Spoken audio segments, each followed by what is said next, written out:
प्रबल वायु प्रदूषण जोगु दिल्ली एक प्रकार ग्यास चाम्बर परिणत होइछि। बुधवार अपराह्न दिल्लीर वायु गुणवत्ता सांघातिक श्रेणी को खसी आसीथिबा बेले सहर में धुआं कुहुडीर घन स्तर देखा मिलिथिला।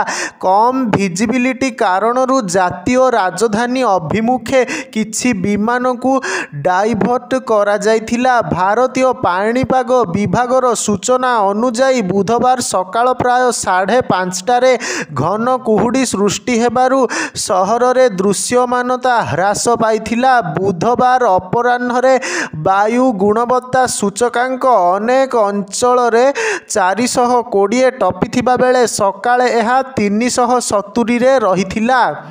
केंद्रीय प्रदूषण नियंत्रण बोर्डर तथ्य अनुजाई आयानगर आनंद विहार और दिल्ली विश्वविद्यालयर नॉर्थ कैंपस रे बुधवार AQI 400 टपिथिबा बेले अधिकांश स्थान रे वायुर गुणवत्ता अति खराब रहिछि। आनंद विहार रे AQI 396 रेकर्ड करा जायथिबा बेले जहांगीरपुर रे 389, ITO रे 378 और दिल्ली विमान बंदर रे 368 रही। मंगलवार सकाळ 8टा सुधा दिल्लीर 24 घंटार हाराहारी AQI 361 रेकर्ड करा जायथिला। मध्याह्न सुधा दिल्ली रे दृश्यमानता स्पष्ट हेबो बोली आशा करा जाउछि।